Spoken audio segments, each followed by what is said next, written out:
Ladies and gentlemen, what it do? I am your host, Young, Bo, Easy. Welcome, welcome to the Knicks Vibes. Thank y'all for tuning in, man. It's been a little while since I put out a show. Um, Man, we in the dead zone of the season, man. No basketball being played. Not even that much news going down. No breaking news or anything crazy. Um, no trades. Nothing crazy. You know what I'm saying? So it's a real dead zone. So that's why I haven't been putting out shows. I could be putting out shows, but at the same time, I feel like that's just taken away from the quality, and that's just a matter of quantity.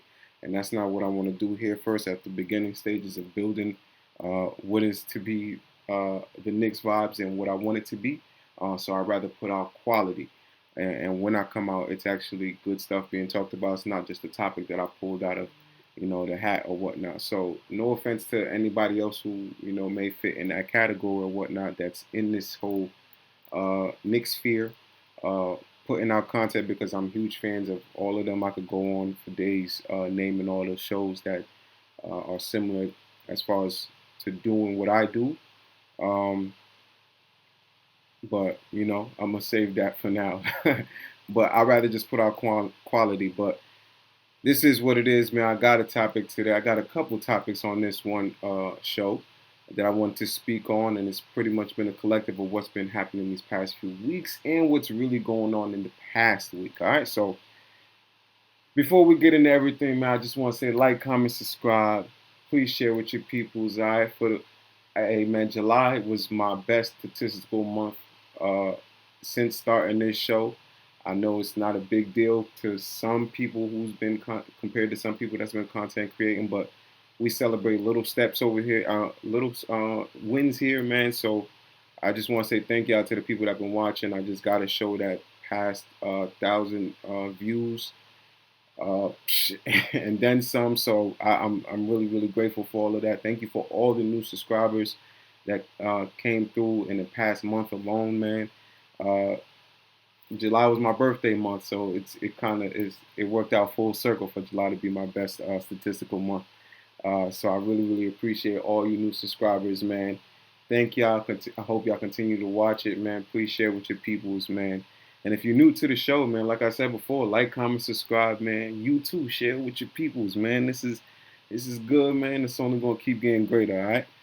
Let's get into it, man.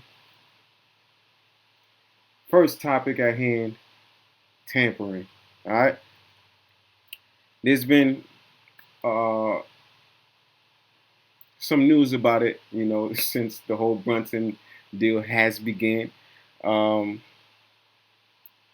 but now it's pretty much, it's a full blown investigation. You know what I'm saying? They doubling down on the New York Knicks. All right.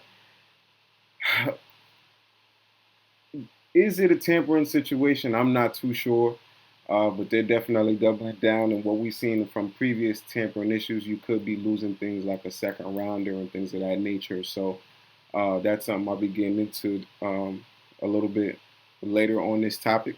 But I feel like there's pros and cons as to why it isn't tampering and then why it is. You know what I'm saying? So it's just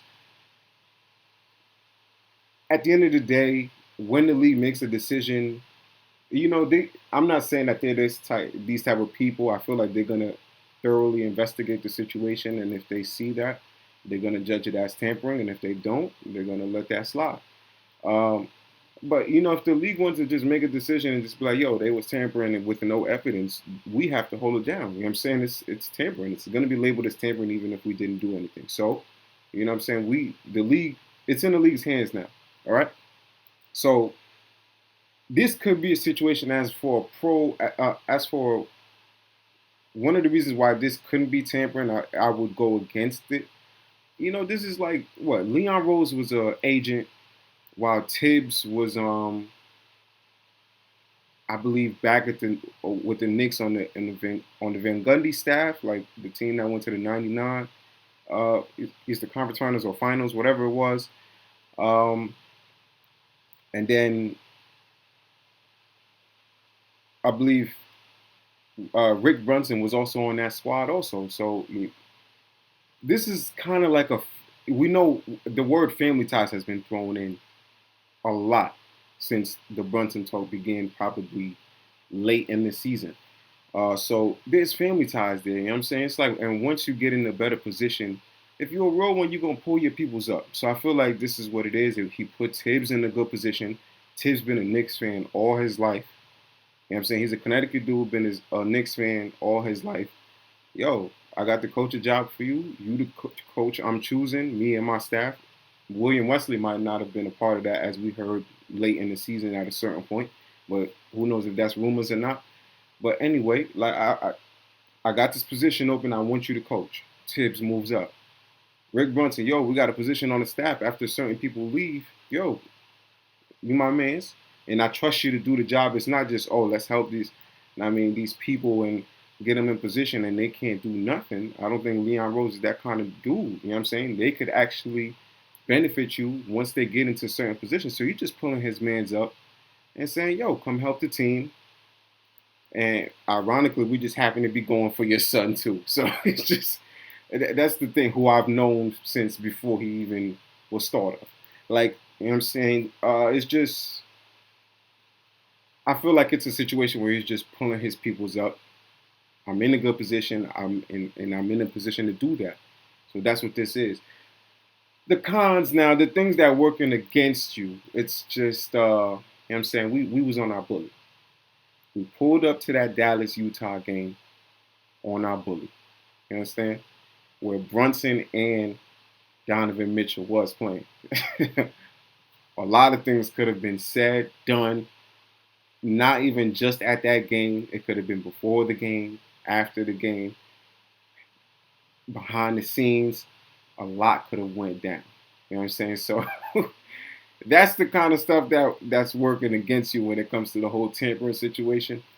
Um, but who knows? Like, at that game, from what we could see, it was just a game. We saw a bunch of people involved with the Knicks, from the staff to the players to the coaches. It was looking. I was sitting there looking at it like, yo, what are we doing here? You know what I'm saying? So Brunson is definitely not who I was thinking about, because at that time I wouldn't say I necessarily wanted Brunson. I'm thinking, yo, we might be there for Don. Although I ain't want no parts at that time because we didn't have all these picks. So, hey, this is how things work out and how quickly things could change, because now we got a little bit more insight on Brunson. We're cool with the move. And then we got those picks, and now we're comfortable to make those moves for Donovan Mitchell. So a lot changed in those couple of months since we pulled up to that Dallas Utah game on our bully. You know what I'm saying? With plans or no plans to make moves. I cannot confirm nor deny these accusations. All right. So what we've seen as far as consequences, or for lack of a better term, when teams are tampering, is like a second rounder situation. You know what I'm saying? They're losing second rounders. So listen, we ain't gonna be using these second rounders anyway. They're just gonna be trade pieces at the end of the day, most likely, the way my man Leon moves. And we seen the way he could go and get these picks. And need I remind you, on this show, there is no Leon Rose slander. I repeat, there is no Leon Rose slander on this day. On the Knicks vibes, there's no Leon Rose slander. You understand me? All right? So take these second rounders. We know my man could get it back. He could flip that.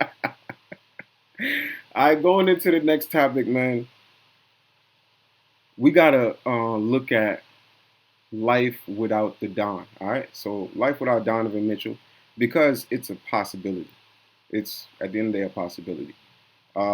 Utah can decide to keep him. You know what I'm saying? And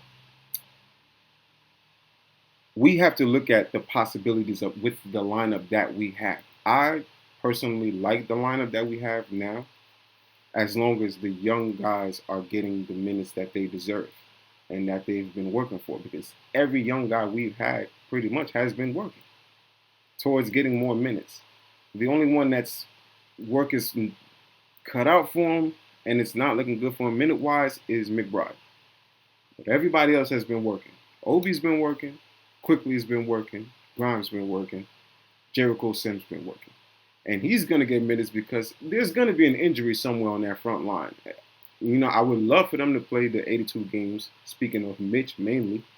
But history-wise, that's not what's been going down. So Sims is going to be getting minutes. I'm not too worried about him. And there's going to be in some situations where he might be a better matchup than a Hartenstein or Mitch is because he has those quick feet that can handle people on the perimeter and then take it all the way to the paint. He's not necessarily blocking shots like a Mitch is, but he's definitely deterring them. He's making them, have a long arm to shoot it over and all that stuff. So he's making it difficult for them, and he's, deterring a lot of shots there. So I'm not too worried about him.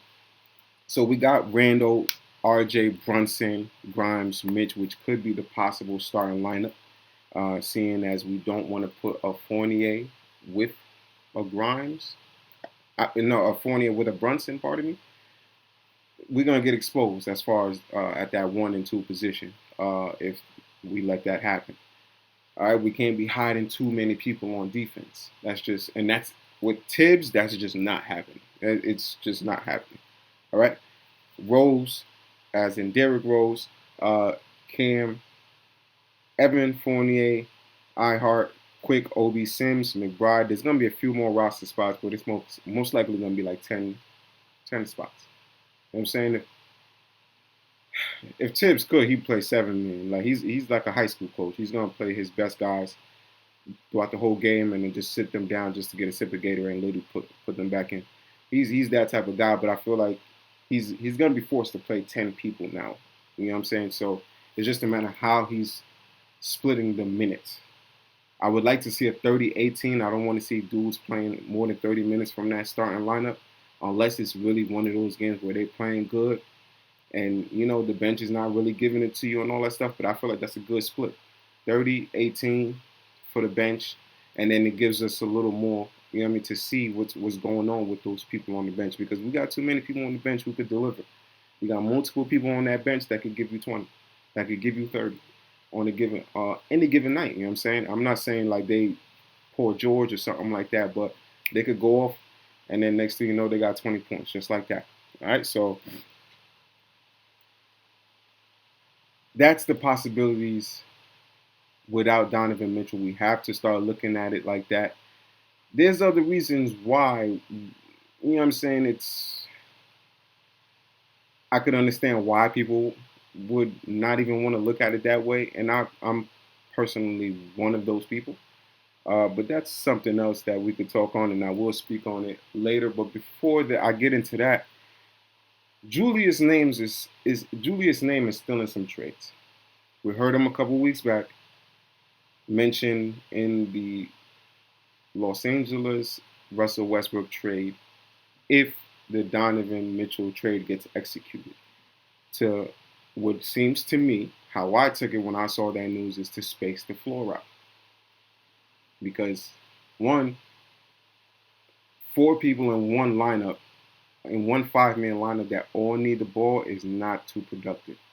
If you got a Donovan Mitchell, Brunson, RJ with a Randall, and it's only one person in Mitch who doesn't really need the ball to operate,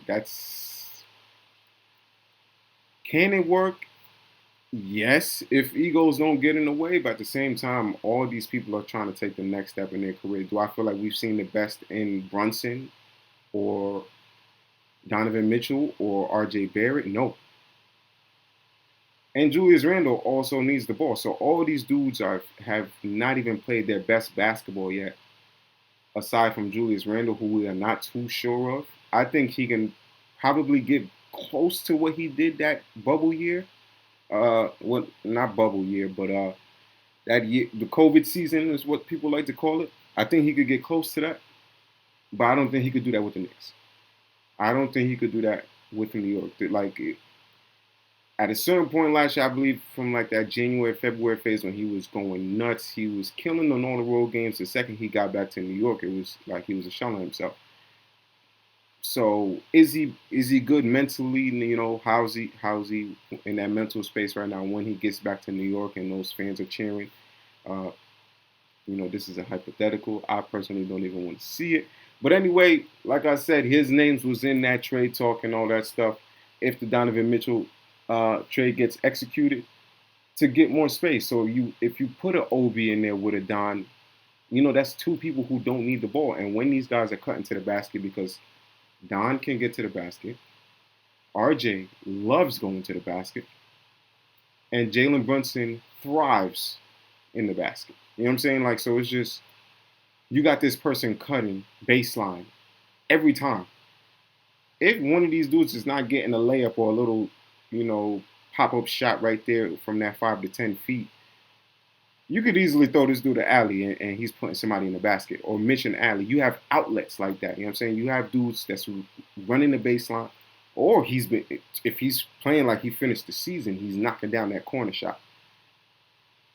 I said Obi can get you 20 points off 10 bounces, 5 to 10 bounces. This is facts. 20 points off of 5 to 10 bounces. He does not need the ball. You can pass it to him in the corner, it's going to go up. He's cutting baseline, throw it up. He doesn't need to bounce the ball. He's just getting it. Or if he's on a fast break, that's probably where you'll catch most of his bounces. I want to see him start getting on that Amari stuff. We've seen him off season, but we done seen this from other players, Mitch. Dribbling off season, all that stuff. Do I feel like Obi can do this stuff in the game? 1,000%. I do believe that. I just feel like we need to instill that confidence within him. Does he need to do it with this possible lineup? No. He can get you 20 points off of 5 to 10 bounces. He's on the break damn near every time. Some plays are not even a fast break. He just turns it into that because he's so quick. The second we got the ball, he's already running up. So these is not even like broken plays or somewhere where he got in the passing lanes. These is legit. They took a good shot, but he's gone. He's gone. We got the ball. He's gone. There's no catching up to him. All right, so this is the type of situation that we got to look at, all right? You look up Knicks Twitter and all that stuff. Julius happens to be in a trade rumor with the Charlotte Hornets because there's been a situation and they've been put in a really, really bad position with Miles Bridges being gone. So now there's a gaping hole of, at least 20 points in that lineup. They're going to need a power forward. So a lot of people are looking at that and saying, okay, they might make a move for a guy like Julius Randle. Another Knicks show, who I'm a huge fan of, which I won't name drop at the moment, mentioned a trade of P.J. Washington, Gordon Hayward, and doing, like a Nick Richards in there or something like that, you know what I'm saying? So no picks, just for Julius Randle. I'm not 100% sure how I feel about it, but at the same time, man, what Julius did to us last season, 20-10-5 at the end of the day is cool stats. I say it over and over. If you're just looking at it from the stat sheet, you're going to be like, man, this dude play good. What he did for us on an emotional standpoint, just the toxicity that came through makes me want to give this dude up for a second rounder. Like, I would literally be the worst GM in the world if I was responsible for the team that Julius Randle was on after he did what he did.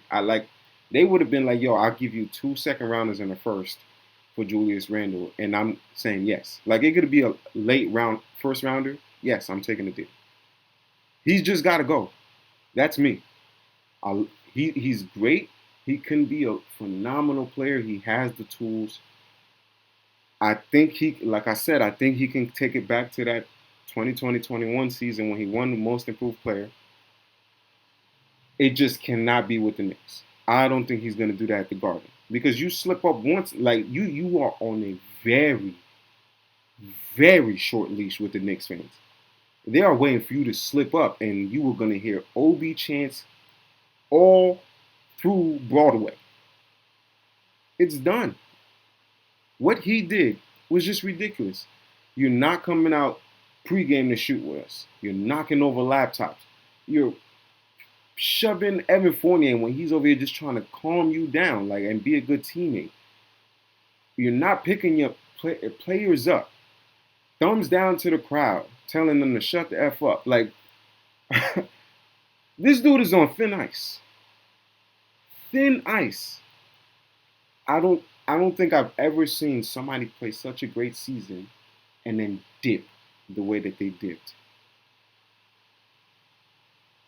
I've never seen from the shooting numbers to how you're just acting like that mentality there for people to see you break, visibly see you break is not what New York do. This is not what New York does. You need to be listen. Like this is why I come at players like a KD. KD wasn't ready for the lights in New York. He might play in New York, but he's playing on that B team. We understand that. Who does KD have the most beef with? The media. Where's the media capital of the world? New York City. They're not worrying about that Brooklyn team. They're worrying about the Knicks. That's why when anything happens, they can't wait to slight the Knicks. But when the Knicks is playing good, the NBA is doing better. That's just hands down. That is just hands down. The ratings weren't as great this past season. I think it was one of the greatest seasons I've ever seen. From just the quality of players that came up from G League all the way to the stars and the next phase of the stars that's going to be going on when some of our stars that we grew up with are leaving and on their way out. We just saw a lot of beautiful things from this past season, but the ratings did not necessarily show that. That season when the Knicks was going nuts, the ratings was outstanding. I'm not going to credit that completely to the Knicks, but when the Knicks play great, the NBA is phenomenal. The NBA is fun to watch. This is just hands down. This is why I come at players like a KD. He wasn't ready for those lights. And that's why I'm happy all of that stuff is happening on that side. But we literally saw you break mentally. We saw you break. This is the passion that the Knicks fans have.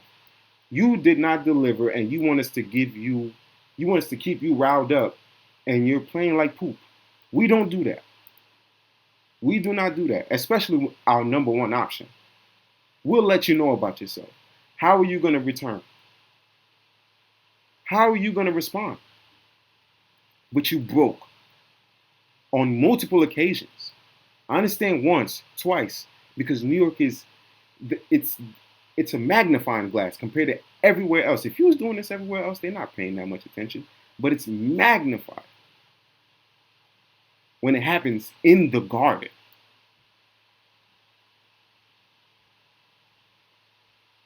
You're on thin ice. A lot of us don't even want the season to start with you on the roster. People are already like, when they're thinking of lineups, they're not mentioning you because they want you going so bad. We would literally become the worst GMs in the world if we were working for the Knicks. If we were GMs of the Knicks, we would be labeled the worst GMs in the world because we would give you up for nothing. Cash considerations, take them, please.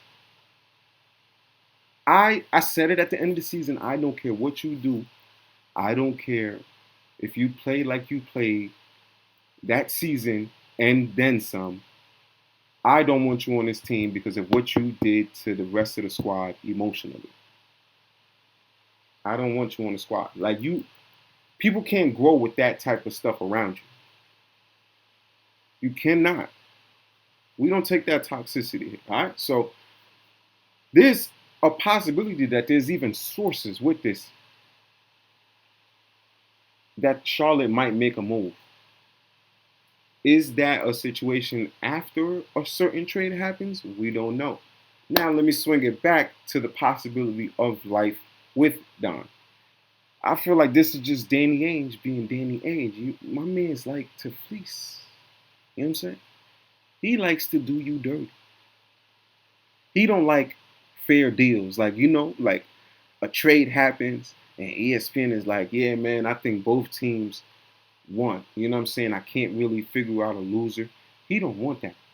He wants to knock that trade out and then turn on ESPN with his feet kicked up and be like, man, I don't know what this other team was thinking, but Danny Ainge made a move. Danny Ainge and the Utah Jazz or the Boston Celtics or whoever he's working for won this trade, man. They fleeced the life out that other team. That's what he wants. I feel like Leon Rose put something on the table that he actually does like. But still, talks have stalled. I feel like he's just trying to look around the league to see if he can find a better deal. I personally think he won't. And then say, hey, you know, this team is offering such and such. I think you should up your price. You know what I'm saying? I think you should up it a little bit. Because he does not want a fair trade. He wants to fleece. If he can fleece, he's going to take the opportunity and fleece. All right? He's a kind of a dirtball, but he's a phenomenal GM. You have to respect it at the same time. If you allow him to do you dirty, he will do you dirty. And it's just business. It is nothing personal. So Leon Rose has been putting his foot down, which is another reason why I say no Leon Rose slander on the Knicks vibes. All right, man? Come on now.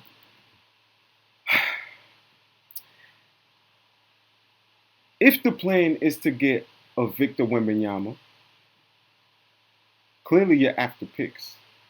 There's only a few teams that can really, really give you picks. We've went through this. It's the Knicks, the Thunder. But the Thunder don't have anything else on top of those picks to give you. We do. So when he's done searching far and wide, he's going to come back to that Knicks proposition, which he probably was okay with.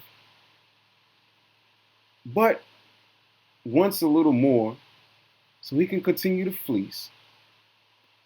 And said, yeah, I'm going to put that on hold. I'll get back to you.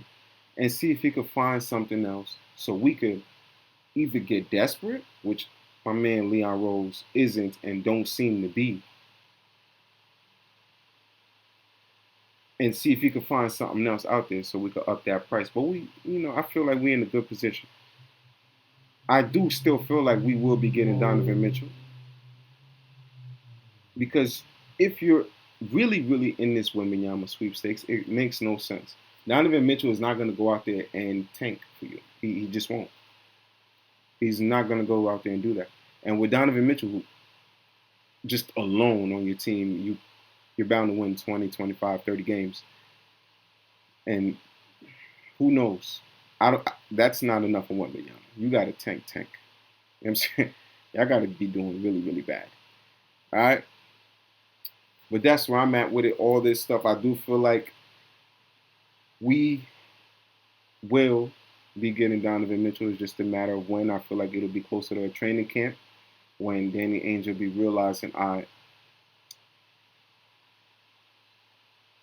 there's no other move to make. If I want Wembanyama, Donovan Mitchell has to be off this team. And I got to get what I can get, the best offer that I can get, which is most likely the New York Knicks. I do feel like Miami is a great team. Personally, before we got the picks, I was saying if Donovan Mitchell went to Miami, this is just a thought to myself. That is a phenomenal squad. That's probably what can take Miami over the top and get the Heat another championship. If we couldn't get them, I would love to see them. Because I have no ill will with the Heat. I know that's a situation where, Pat Riley has a thing against us, which is why he's never traded with us. We've never had a Knicks Heat trade since Pat Riley has gotten involved there. Never. Like, you won't see it. He's just that hostile with us. You know what I'm saying? But it is what it is. All right? I hope you liked the show today, man. I'm your host, Young Bo Easy. I know it's been a long wait, and that's why I gave y'all this drop. And it's a little lengthy, man, so I really, really hope you enjoy. I feel like there's a lot of gems throughout, and it's just talking that talk. You know what I'm saying? Addressing the Knicks fans and giving y'all the thoughts, and I want y'all to. I mean, give me your thoughts also, like, and let me know what y'all think about whether it's the tampering issues, the situation with Julius, or I mean, the possibility without Don and the possibilities with Don. Who should move? Who should come in? Do we need an extra piece with that Donovan Mitchell trade? Or do we let that go for now? And whatever it is, man, you just let me know what it is that you think in the comments below. I definitely appreciate your input. Like, comment, subscribe, share with all your peoples. And you already know how we rocking on this side, man. Love, gratitude, positive attitude. I'll catch you on the next one.